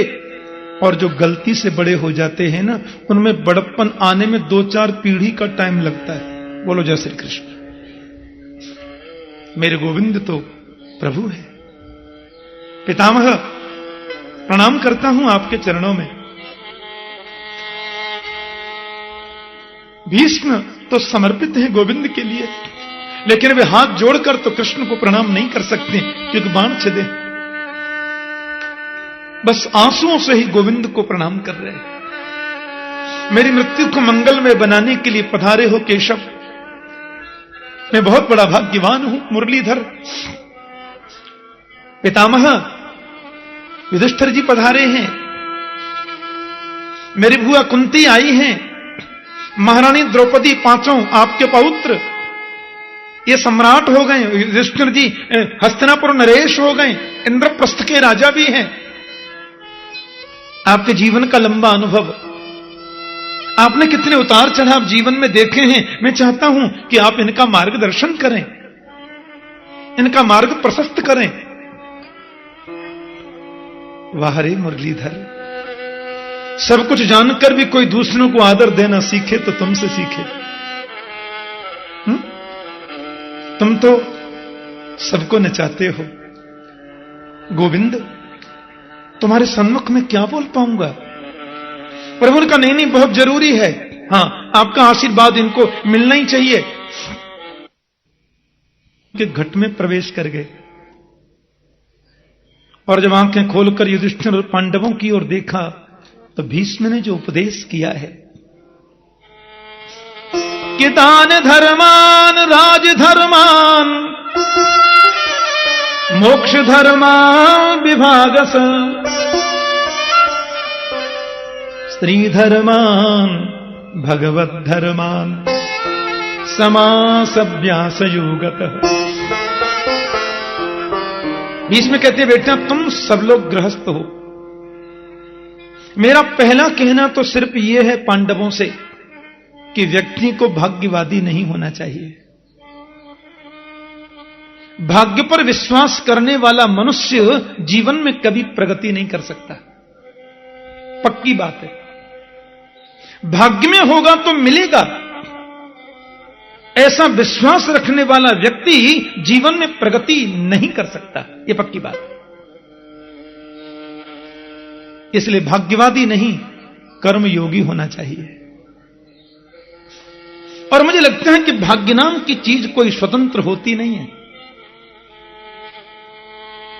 और मैं तो यह कहूं कि भाग्य अलग कुछ है ही नहीं तो कोई अतिशयोक्ति नहीं है। वास्तव में तो कर्म ही भाग्य है। आज का बुरा कर्म ही कल दुर्भाग्य बनता है, आज का सत्कर्म ही कल सद्भाग्य बनता है। तो भाग्य तो कुछ हुआ नहीं ना, कर्म ही प्रधान है। इसलिए वर्तमान कर्म अच्छा होता चले, यह व्यक्ति को प्रयास करना चाहिए। इसलिए परिश्रमी बनो। उद्योगिनम पुरुष सिंहमुपैति लक्ष्मी दैवेन देयमिति का पुरुषा वदन्ति दैवम निहत्य कुरु पौरुषमात्म शक्त्या यत्ने कृते यदिन सिद्ध्यति कोत्र दोष। और मुझे लगता है कि कर्म के द्वारा व्यक्ति जन्म पत्री का लिखा बदल सकता है। कर्म के माध्यम से व्यक्ति अपनी मस्तिष्क रेखा में परिवर्तन ला सकता है। दैव दैव आलसी पुकारा, भाग्य में होगा तो मिलेगा, ऐसा कहने वाले तो आलसी होते हैं। इसलिए दैवम निहत्य कुरु पौरुषमात्म शक्त्या, भाग्य को छोड़ो, शक्ति से कर्म करो। बौद्धिक श्रम, मानसिक श्रम, शारीरिक श्रम। हां, श्रम करने के बाद भी यदि फल नहीं मिला तो 1% हम यह कह सकते हैं कि श्रम ठीक से नहीं हुआ होगा, इसलिए फल नहीं मिला। लेकिन कर्मयोगी बनो। दूसरी बात, गृहस्थ व्यक्ति को ज्यादा से ज्यादा धन कमाना चाहिए। भीष्म कह रहे हैं खूब धन कमाओ, और जितना धन कमाते हो उसमें ध्यान रखो हम किसी को कष्ट तो नहीं दे रहे, किसी को तकलीफ तो नहीं दे रहे। और जितना धन का अर्जन किया जाए उसका 10वां भाग धर्म के लिए निकालो, दशांश धर्म के लिए निकालो, दान के लिए निकालो। दान करने से धन बढ़ता है, कभी घटता नहीं है। आप एक भी उदाहरण ऐसा नहीं दे सकते कि दान करने वाले व्यक्ति के जीवन में कभी धन की कमी हुई हो, ऐसा आप उदाहरण दे ही नहीं सकते। कुआं है, कुआं में बहुत पानी भरा है, अब पानी खींचना बंद कर दो और 10 वर्षों तक पानी बिल्कुल खींचो ही मत कुएं से। फिर आप 10 वर्ष के बाद कुएं के पास जाओ तो उस पानी से दुर्गंध आने लग जाएगी। जब हम छोटे थे ना, मुझे याद है, तो रंग जी के बगीचा में हम लोग अमरूद खाने आते थे। पहले बगीचा था, हां, माली डंडा लेके भागता भी था, पर अमरूद मीठे थे तो अमरूद खाते और फिर बगीचे में पल्ली तरफ एक दरवाजा है, उधर से और दूर जाते, निकल जाते उधर, और वहां जाकर के फिर पानी, उधर एक कुआं है बहुत बड़ा, आपने देखा ऊपर लाल पत्थर का। तो वहां जब गए तो एक आदमी ने कहा, अरे लाला या को पानी मत पीओ। मैंने की क्यों? बोले कई वर्षों से बंद है कुआं, या को पानी खराबी करेगा। कुएं से पानी जितना खींचेंगे आप उतना निर्मल पानी अंदर से निकलेगा। खींचना बंद कर दो, पानी पीने के योग्य नहीं रहता। हम धन केवल जमा करते जाएं, कमाते जाएं, जमा करते जाएं, तो निश्चित रूप से वो धन हमारी आगामी पीढ़ी की बुद्धि को विकृत बनाएगा, जरूर बुद्धि बिगाड़ेगा। कई जगह हम देखते हैं, ठाकुर जी मेरा बड़ा बेटा है, 33 का हो गया, पर अभी कपड़े स्वयं नहीं पहन सकता। मैंने कहा क्यों? डॉक्टर बोलते हैं ये 22 वर्ष पीछे चल रहा है। मैंने कहा क्या मतलब? बोले उम्र है 33 की और बेचारे 8 वर्ष के बच्चे जैसे, पीछे चल रहा है 22 साल। कर लो बाप। कई जगह हम देखते हैं एज हो गई 25 साल की, पागलों जैसे रह रहे हैं बच्चे। अच्छे परिवारों में देखा, दान करते जाओगे तो धन की शुद्धि होती रहेगी, नहीं तो धन पीढ़ी की बुद्धि को बिगाड़ता है। तन पवित्र सेवा किए, धन पवित्र करे दान, मन पवित्र हरि भजन सो होत त्रिविध कल्याण। शरीर की पवित्रता तो सेवा से है, बुजुर्गों की सेवा करें, महापुरुषों की सेवा करें, जो हमसे उम्र में बड़े हैं उनकी सेवा करें। और धन पवित्र होगा दान करने से, दान करने से धन की पवित्रता बढ़ती है। और मन के पवित्र करने का तरीका है मन पवित्र हरि भजन सो, गोविंद के भजन से मन पवित्र होगा। दान करो। एक सज्जन हमसे बोले, बहुत दिन की बात है, मैं छोटा था तब, शायद दिल्ली की बात है। वो अपने हरियाणा के लोग जो होते हैं ना, वो बड़े हाजिर जवाब होते हैं हरियाणा में। हां, कथा सुनने के बाद एक सज्जन मेरे पास में आए, ठाकुर जी आपसे 2 मिनट बात करनी है। मैंने कहा बोलो। सेठ जी थे। बोले आप जो 10% की बात कह रहे थे उसी में कुछ करनी थी बात। मैंने कहा बोलिए। बोले आप 10% की बात कर रहे थे ना, उसमें मेरा सुझाव था। मैंने कहा क्या सुझाव है? बोले ऐसा है महाराज, 50,000 में से 5,000 दान करने में तकलीफ नहीं होती है, पर 50 लाख में से 5 लाख देने में बहुत कष्ट होता है। आप लोग कोई संशोधन नहीं कर सकते क्या शास्त्रों में? मैंने कहा कैसा? 1 लाख तक 10% रखी है ना, अमाउंट ज्यादा हो जाए तो परसेंटेज कम कर दीजिए, ज्यादा मुश्किल होती है फिर। मैंने कहा वो तो देखो शास्त्र की बात है, अपन को अच्छे कार्यों में लगाना, यही कहने का भाव है। दान कहां करें? अपनी संस्कृति की रक्षा के लिए, अपनी संस्कृति की रक्षा के लिए, अपने राष्ट्र की सुरक्षा के लिए, संतों की सेवा के लिए, देवालयों के निर्माण के लिए, जहां विपन्न लोग रहते हैं। यह जरूरी नहीं है कि हम धन का ही दान करें। किसी ने मुझे बुद्धि ज्यादा दी है तो बुद्धि में जो कमजोर है उनको दान करो बुद्धि का। भगवान ने मुझे कोई गुण प्रदान किया है तो उस गुण में जो कम है उनको उसका दान करो। हाँ, जिस चीज का दान करोगे वो चीज बढ़ती है, कन्फर्म है। हाँ, चांदी दान करोगे तो चांदी बढ़ेगी, सोना दान करोगे तो सोना बढ़ेगा। हाँ, हीरा दान करोगे तो हीरे बढ़ेंगे, और गाली दान करोगे तो गालियां मिलेंगी, गाली बढ़ेंगी जीवन भर। वो सामने वाला नहीं ले वो एक अलग बात है, लेकिन महात्मा बुद्ध जा रहे थे रास्ते में, हाँ भिक्षा लेते थे ना, भिक्षुक थे महात्मा बुद्ध। भिक्षा लेने के लिए गए थे। एक आदमी बड़ा उद्दंड वृत्ति का था, और बुद्ध जब वहां से निकलने लगे, भिक्षा पात्र लेकर सामने खड़े हुए, सो उसने शुरुआत ही गालियों से करी। चले आते हैं कहां कहां से, ये बोला। बुद्ध हंसने लगे।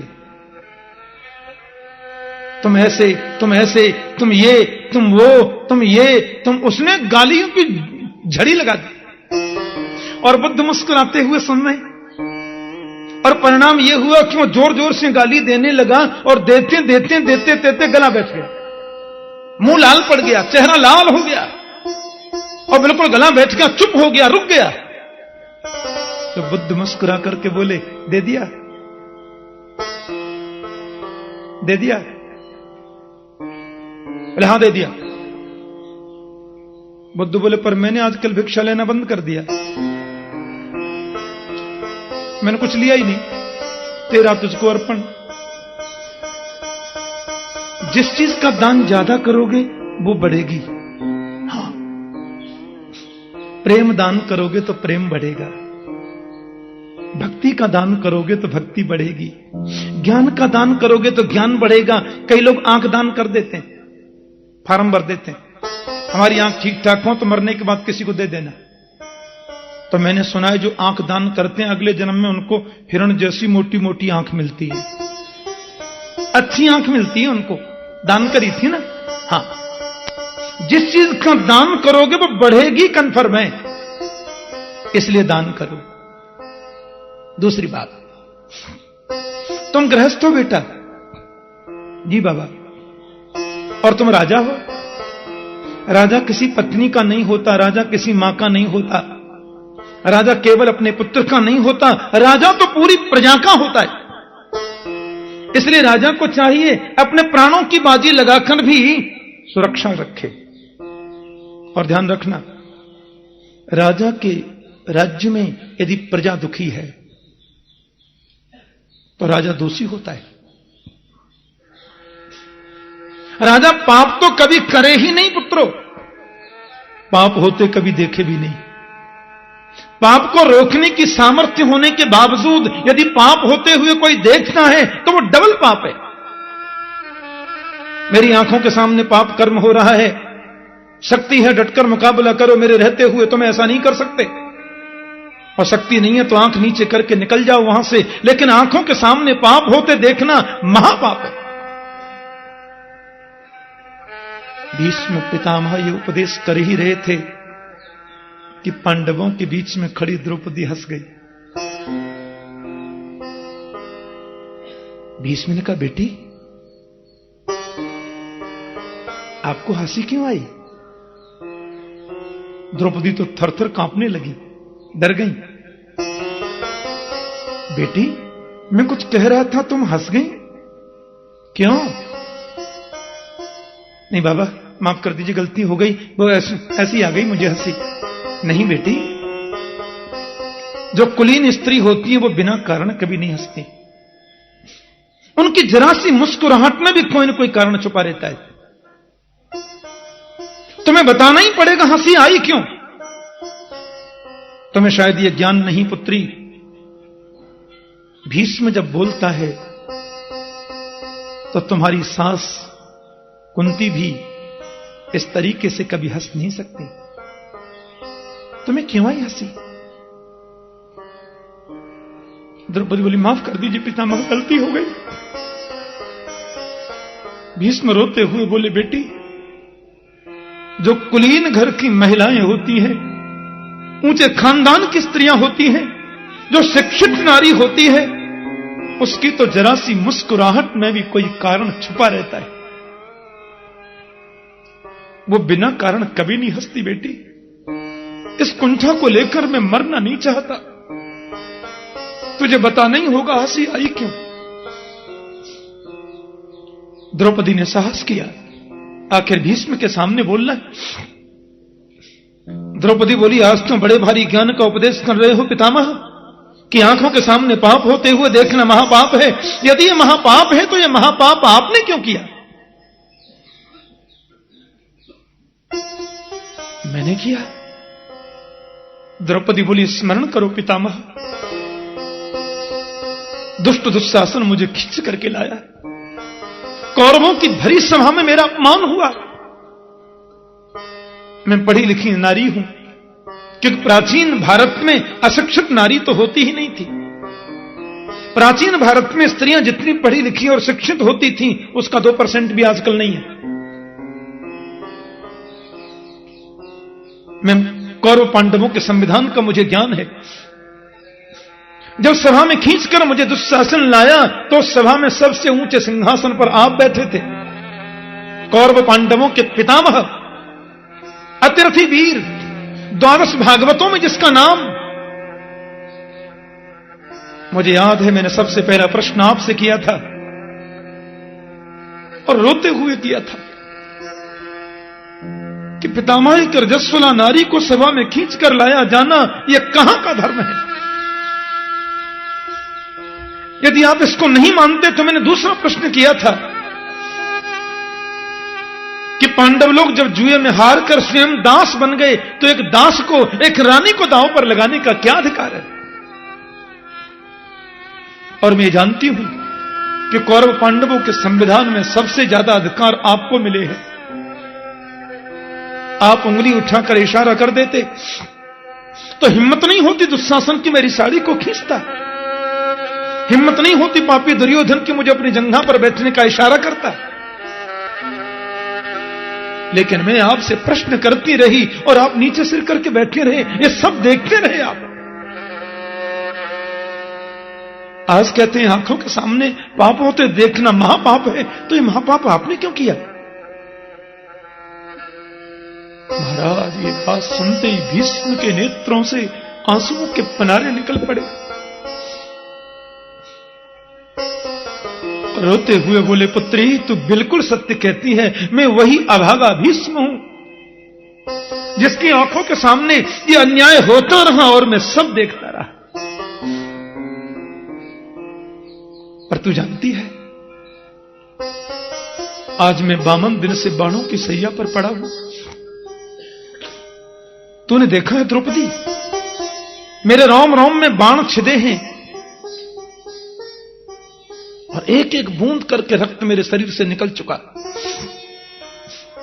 और मुझे ऐसा लगता है कि 2000 बिच्छू यदि एक साथ डंक मारें, 2000 बिच्छू यदि एक साथ डंक मार दें, उससे जितनी वेदना होती है उससे भी 1000 गुनी वेदना इसमें मुझे है।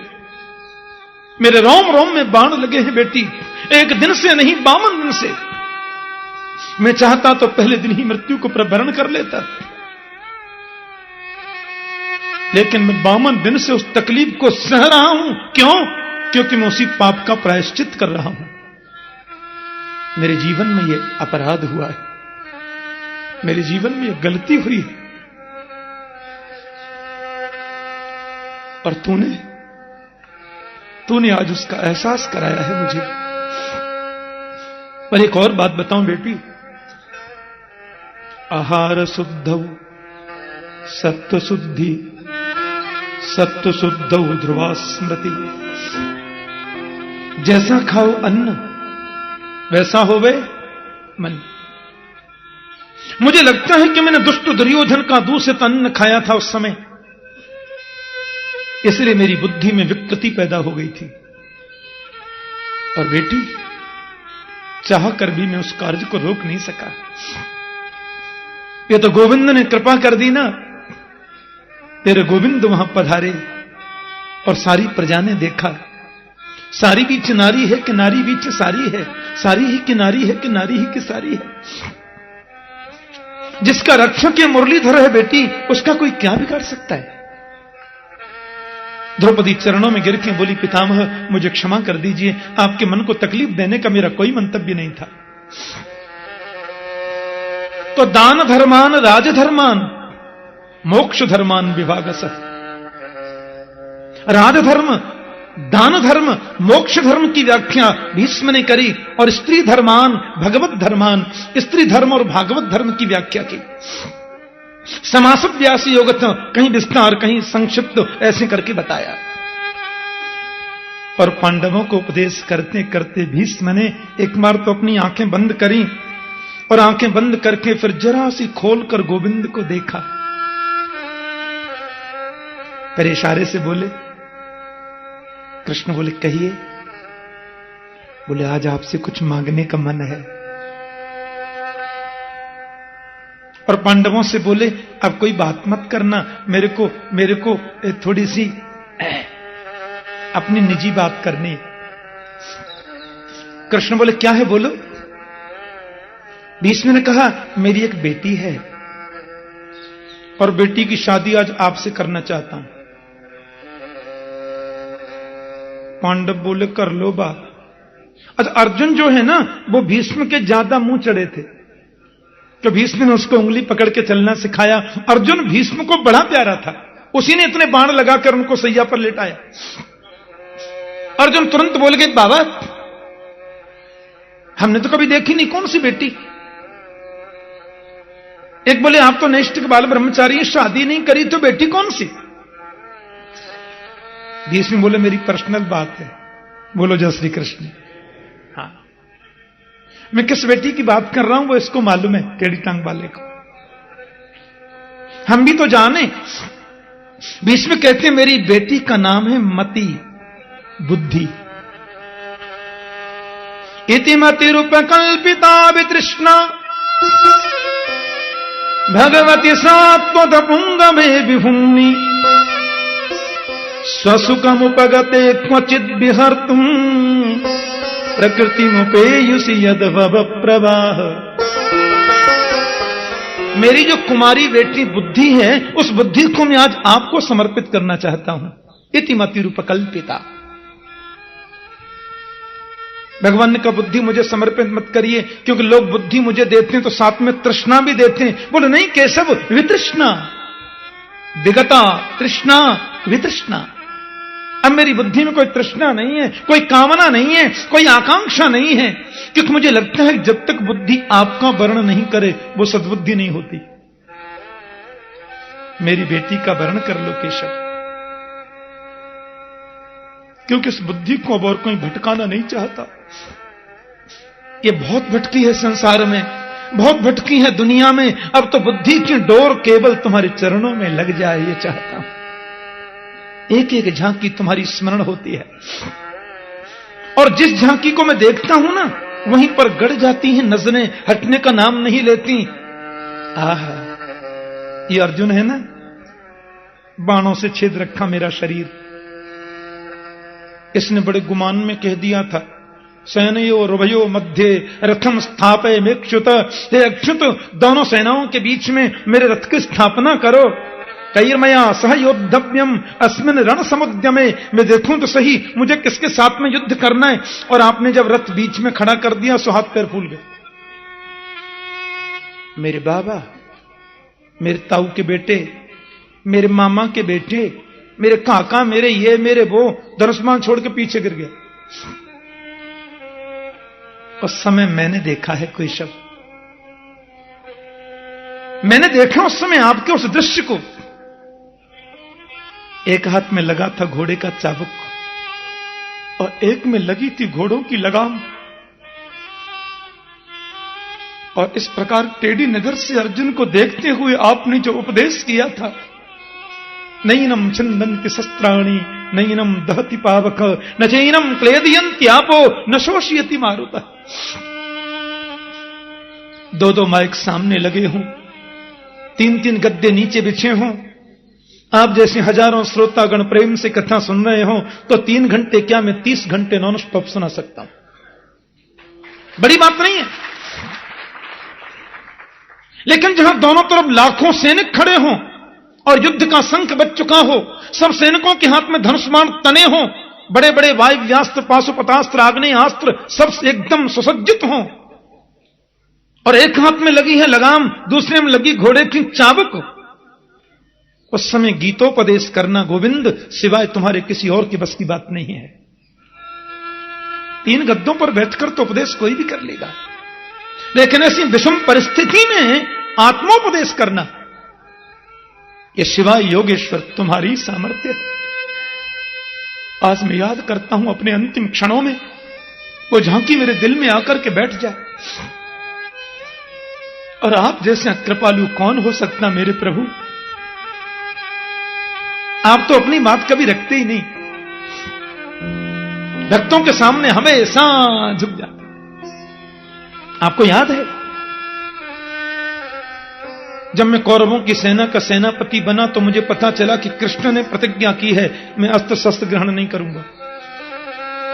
भीष्म कहते हैं भगवान ने कह दिया था कौरवों से पांडवों से, भैया एक तरफ हम रहेंगे, एक तरफ हमारी सेना रहेगी, और हम जिस तरफ रहेंगे अस्त्र शस्त्र कोई ग्रहण नहीं करेंगे, ज्यादा बोलोगे तो रथ पर हाँक सकते हैं बस। हाँ, अर्जुन बोले मुझे तो आपकी जरूरत है। अरे हम धनुष बाण भी नहीं चलाएंगे, अस्त्र। बोले नहीं, रथ तो चला लोगे, बस रथ चलाने वाला ही चाहिए। देखना इंद्रियों के न घोड़े भगे, उनमें हरदम ये संयम के कोड़े लगे, अपने रथ को सुमार्ग लगाते चलो, कृष्ण गोविंद गोपाल गाते चलो। रथ को हाँकने वाला ही तो चाहिए। अर्जुन ने वर्ण कर लिया कृष्ण का। और भीष्म कहते हैं जब मैं सेनापति बनकर कौरवों की सेना के आगे वाले रथ में आया और बिल्कुल सामने मैंने आपको अर्जुन के रथ पर सारथी के रूप में देखा, और मैंने यह भी देखा कि आपने प्रतिज्ञा की है कि मैं अस्त्र शस्त्र ग्रहण नहीं करूंगा, तो केशव मैंने भी प्रतिज्ञा कर ली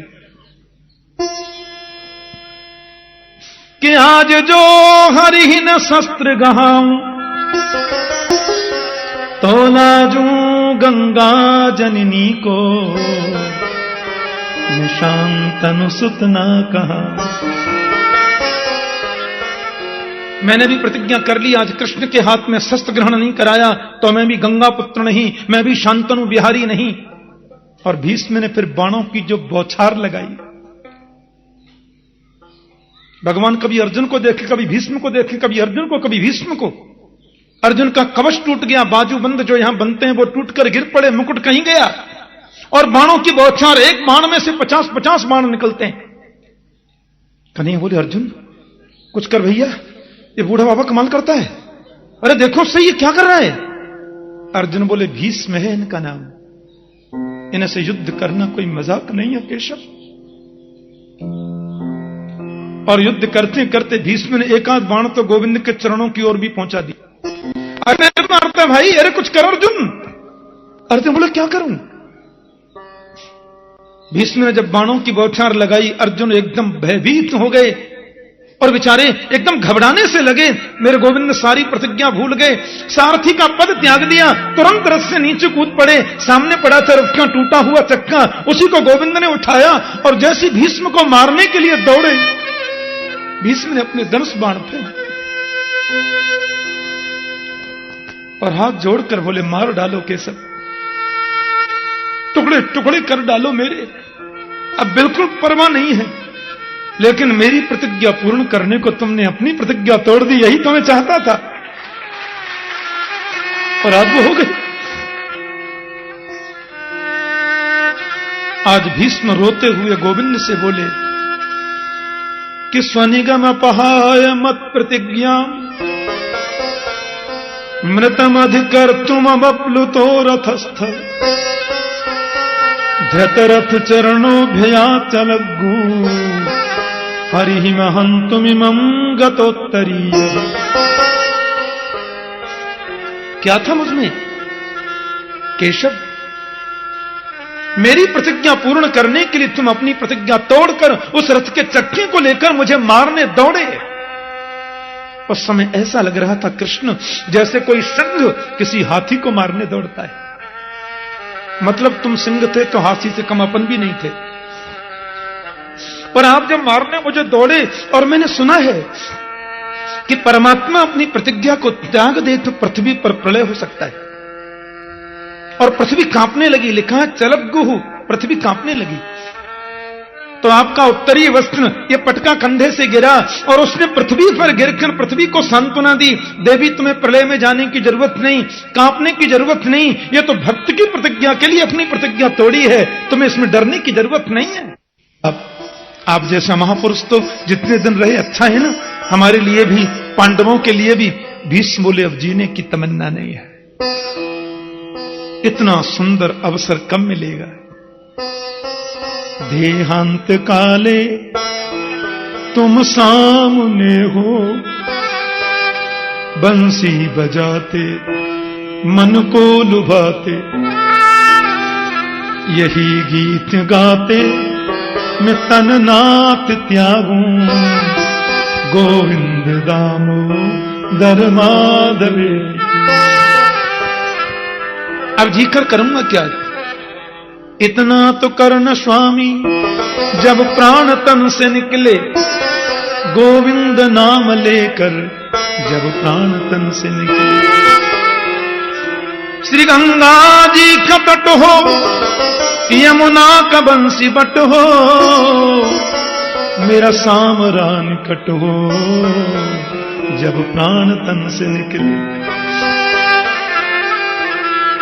पीतांबरी कसी हो, मुखड़े पे कुछ हंसी हो, छवि मन में ये बसी हो, जब प्राण तन से निकले। जीकर करूंगा क्या? घनश्याम जल्दी आना, नहीं हमको भूल जाना, मुरली की धुन सुनाना, जब प्राण तन से निकले। आपकी झांकी को देखते देखते प्राण निकल जाए, इससे सुंदर मौत कोई हो सकती है?